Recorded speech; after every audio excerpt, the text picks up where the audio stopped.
Olá, meu amigo e amiga. Você certamente já deve ter ouvido uma frase que contém uma força de expressão muito grande quando afirma que a burrice mata. Mas a burrice pode acarretar também outras consequências muito ruins para as pessoas de um modo geral, como, por exemplo, encarceramentos. É o que está acontecendo hoje aqui no Brasil, depois que o senhor Augusto Aras e a senhora Lindora Araújo perderam o comando da Procuradoria-Geral da República, que já começa a se movimentar de uma forma muito mais contundente contra essas pessoas que acreditaram nesses personagens que fizeram tanto mal ao nosso país. Eu vou conversar com vocês sobre os últimos acontecimentos, alguns desdobramentos que estão se dando ainda nos dias de hoje, porque parece que algumas pessoas não conseguiram ainda retirar completamente a ingenuidade ou a burrice das suas almas. E estão pagando hoje em função disso. E vou conversar com vocês também sobre uma frase que o presidente Lula disse ontem, que está provocando o maior rebuliço para todos os lados e está dando aí espaço para muitos debates, né, entre pessoas civilizadas e insanos. Bom, vou conversar com vocês sobre o que está acontecendo.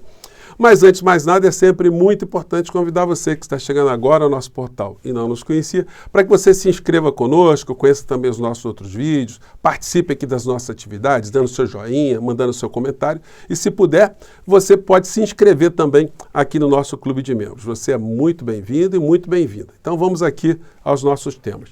Gente, acontece tantas coisas aqui no Brasil que às vezes a gente até parece que foi uma ficção que aconteceu lá atrás, né? Eu estou dizendo isso porque quando a gente olha para o que aconteceu com a mente de uma série de pessoas aqui no Brasil, se você contar para alguém daqui a 10, 15 anos, né, para um jovem, né, olha, a gente teve um período aqui no Brasil que acontecia de alguns personagens fazerem isso, aquilo, aquilo outro. Teve um que se agarrou na frente de um caminhão, numa autopista, e virou uma celebridade do mundo ridículo, né? Para quem não viu essa cena, que eu acho muito difícil não ter visto, né? Vamos recordar aqui o que aconteceu? Vamos lá. Tá lá, a figura que foi conhecida, né? Eternizada como o patriota do caminhão. Gente, vocês imaginam só, né? O cara subiu aí, o granizo disse que não vai descer. É um negócio, enfim. Isso aí foge qualquer tipo de racionalidade, né? Enfim, mas é o que aconteceu aqui no Brasil. Mas não foi uma irracionalidade folclórica, não. Isso levou pessoas a matarem outras pessoas. Está lá no Paraná uma figura que ainda está para ser julgado pelo júri popular. E vai para a cadeia, vai ficar lá durante muito tempo. E qual foi o grande pecado dele? Ter acreditado, por ingenuidade ou por burrice, no maior estelionatário político que nós já tivemos aqui no nosso país, a figura do inelegível. Está aqui o Marcelo Arruda, eu faço questão de trazer esses fatos assim, para a gente nunca esquecer, né? A gente tem que cobrar, inclusive, lá da Justiça do Paraná, como é que anda essa situação, porque o júri popular serviria para revelar de uma forma muito educativa como uma pessoa é acometida de insanidade e por razões diversas no mundo da política, né, e acaba cometendo crimes e o principal motivador finge que não é com ele. Vamos lembrar que na época o Bolsonaro até ligou para os familiares, enfim, foi aquela patifaria porque ele sentiu que essa história tinha a ver com ele. E aí a situação mais recente, que ontem eu comentei com vocês, foi desse cidadão aqui, né, que eu mostrei para vocês, que estava fazendo essas bravatas aqui. Aqui, quando eu mostro isso, eu fico duas vezes aqui no vídeo, né? Mas acho que dá para ver o cidadão aqui em maior destaque, quando ele fez ataques aqui, né, ao presidente Lula, enfim, né? Mas isso ontem e eu disse algumas coisas na sequência. Vamos ver. Pode ver na boca, por exemplo, do Dudu Bananinha. Só que o Dudu Bananinha ainda tem imunidade parlamentar. Esse cidadão aí, ele tá frito. O covarde, povo marica, eu estou aqui. Agora, tá? Se quiser, é só puxar aí que no meu cadastro tem meu CPF. Eu me proponho a me servir de escudo, de bomba humana, do que quiser. Mas eu adentro o STF, eu adentro um daqueles ministérios, explodo lá dentro. Porque eu não vou aceitar um presidente íntegro, honesto, sendo preso. Enquanto um narcotraficante sim, envolvido com Farc, envolvido com o narcotráfico colombiano, envolvido com o narcotráfico brasileiro, envolvido com o Comando Vermelho, o terceiro comando, o ADA, sim, Dilma envolvido, Lula envolvido, Alexandre de Moraes envolvido. resolvido. Pois é. Então, esse material, como eu disse para vocês, ele foi enviado para as autoridades, não foi só o nosso portal, certamente que se movimentou, e eu não sei como é que anda a situação dele. Ele provavelmente já deve ter recebido algumas visitas, porque se antecipou e fez um vídeo hoje, né? Como era previsível, nesses termos aqui. Gente, bom dia, patriotas, bom dia, povo brasileiro. Eu tô vindo aqui me redimir, pedir desculpa, gente, porque eu falei um monte de coisas, né? Em relação ao nosso presidente da República, em relação ao nosso presidente Flávio Dino, que hoje é o nosso ministro do STF. Eu falei uma série de coisas, às vezes você está tenso. Então eu estou aqui, sabe, gente? Vim aqui hoje, dia 14, do mês 12 do ano de 2023, exatamente 6 horas e 54 minutos, né? Desse dia. Pedir desculpa por tudo que eu falei, sabe? Eu falei que o presidente da República, Luiz Inácio Lula da Silva, era isso, era aquilo, sabe? Que o ministro era isso, era aquilo. Não, o presidente da República não é. Esse negócio de bombinha também, o senhor não vai mais entrar nesse assunto, né? Bom, melhor assim, né? Mas eu acho que só vai ter que ainda explicar algumas coisas lá para os homens de preto, tá? Eu lamento. Polícia Federal investiga Marcos Duval por ataques a Dino. Gente, essa figura é uma figura, de fato, abjeta, esse senhor Marcos Duval, né? O senador da SWAT, que eclodiu nesse bolsonarismo, né? É uma figura também que tem suas doses cavalares de burrice, para dizer o mínimo. Ele pegou o telefone do ministro Flávio Dino e colocou num grupo de WhatsApp, e esse grupo de WhatsApp teve uma série de pessoas que começou a fazer ataque ao ministro Flávio Dino, uma série de ameaças. Vocês acham que essa figura agora, ele tem condição de escapar de uma condenação quando um processo chegar lá no Supremo Tribunal Federal, por mais que o ministro Dino se dê por impedido? Os outros ministros vão olhar e vão dizer assim, olha, o ministro Dino está se dando por impedido, mas não dá, né? É situação abjeta, enfim, criminosa. E aí situações que ainda pairam aqui no Brasil, muito complicadas, né? Como é que os veículos de comunicação, como esse Poder 360, ficam ainda dando divulgação da figura do Bolsonaro nos atos mais ridículos? Bolsonaro cumprimenta apoiadores e tira fotos em viagem ao Paraná. Bolsonaro vai à padaria. Bolsonaro faz aceno para o taxista. Bolsonaro come pipoca. Bolsonaro faz... Gente, o que é isso? É um negócio assim... Aí eles ficam publicando esse tipo de coisa que acabam reforçando cada vez mais uma espécie de sobrevida à figura do macaco Tião, como se ele não, isso garantisse para ele algum tipo de blindagem. Ele continua a colocar nas redes dele essas cenas de aglomerações, e vocês podem ver, as pessoas estão sempre de amarelo, porque são aglomerações programadas. Então, o que isso transmite para as pessoas de uma maneira geral? Se o cara, por exemplo, ele é dirigente do Flamengo e ele vai em torcidas organizadas do Flamengo, poderia ser do Vasco, enfim, cada um na sua torcida organizada do seu time. Como é que ele vai ser recebido? Bom, se o time não tiver rebaixado, ele for uma celebridade, for um jogador, todas as vezes que ele aparecer, ele vai ser aplaudido. E aí ele coloca isso como sendo um sinal de popularidade, etc, etc, etc.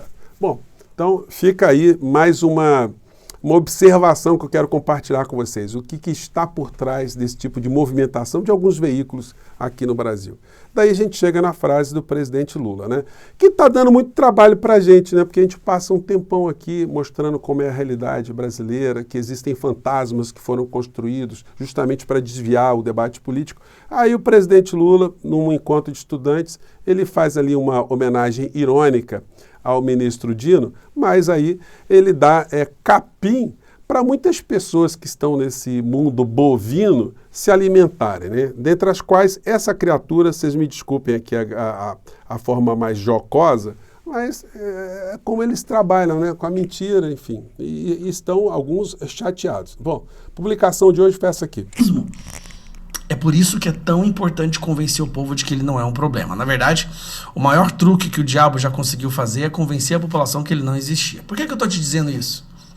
Pois é, nós temos hoje um comunista na Suprema Corte Brasileira, que é um país de uma ditadura da Suprema Corte.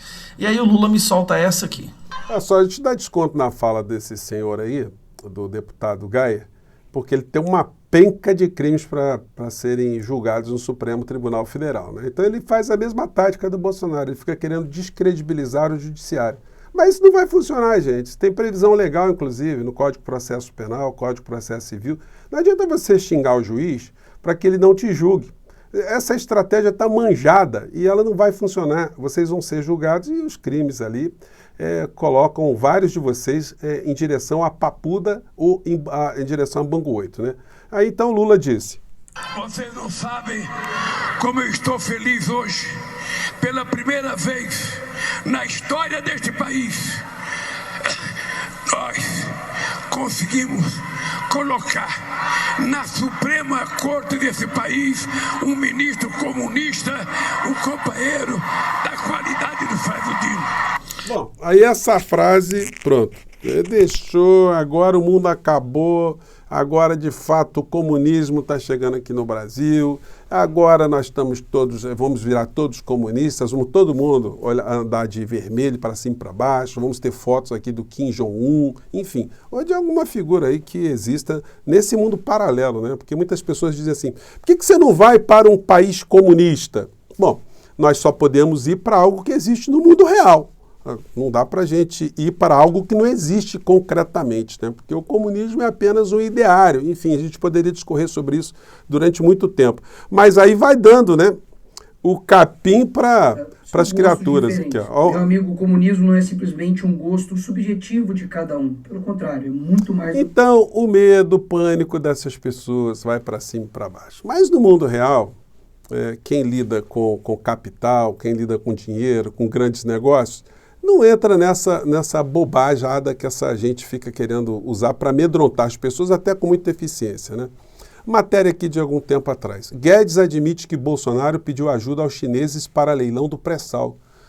Então quer dizer para os comunistas, aqueles da bandeira ali que o senhor Nicolas estava usando agora mesmo. Então o Bolsonaro e Guedes, aí estava tudo certo, né? O Milei na Argentina veio com essa palhaçada também. No outro dia, quando foi eleito, já estava ligando para o Xi Jinping para pedir empréstimo também para os comunistas, né, os perigosos, enfim, matérias aqui anteriores. Bolsonaro acredita seu governo sucesso em leilão de energia realizado por Temer. Então, eles, nessa sanha de entregar tudo do nosso país, a infraestrutura, coisas muito valiosas, enfim, essas estruturas foram a leilão. E o que aconteceu hoje? O governo Lula não desarmou o que estava em curso, deixou, porque isso não se trata de vender algo que está construído, mas de trazer investimentos. Chinesa State Grid leva a principal lote do maior leilão de energia do Brasil. Então, eles pagaram lá 18 bilhões. Maior leilão de energia do Brasil, tem empresa chinesa como vencedora e desconto de 40%. Essa empresa é uma empresa estatal chinesa. Então, olha só que interessante, o Estado chinês vai se apoderar de uma área de infraestrutura aqui no nosso país, que é a transmissão de energia elétrica em alguns estados do nosso país. E se você tiver problema, você pode ir lá falar com o senhor Sun Tao, que é o presidente, o senhor Sun Peng, ou o senhor Wang Yusheng, porque já que era para privatizar, se privatizou e se caiu na mão de uma estatal chinesa. Vejam só, né?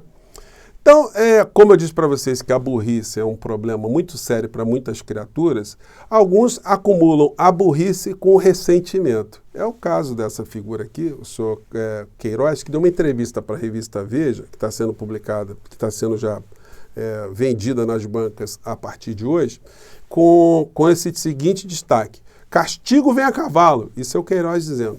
Diz Queiroz sobre família Bolsonaro. Gente, esse tipo de entrevista deveria motivar o Ministério Público a abrir uma nova ação para escutar o senhor Queiroz, já que o Flávio Rachadinha conseguiu sepultar com estratagemas jurídicos uma série de situações que comprovavam a roubalheira que se fazia com dinheiro público no gabinete dele, tendo ali como pivô central o senhor Queiroz. Então poder-se-ia abrir um novo inquérito para que essas coisas fossem aclaradas, sobretudo porque o partido do senhor Flávio Rachadinha agora está querendo retirar o mandato do senhor André Janones por acusação muito semelhante, mostrando a hipocrisia dessa gente. Bom, eu fico por aqui, filas continuam a andar e a gente vai continuar a jogar aqui algumas holofotes, uns palitos de fósforos, umas lamparinas para jogar mais luzes sobre essas questões. Eu fico por aqui, gente, mais uma vez, um grande abraço e até o nosso próximo encontro. Tchau!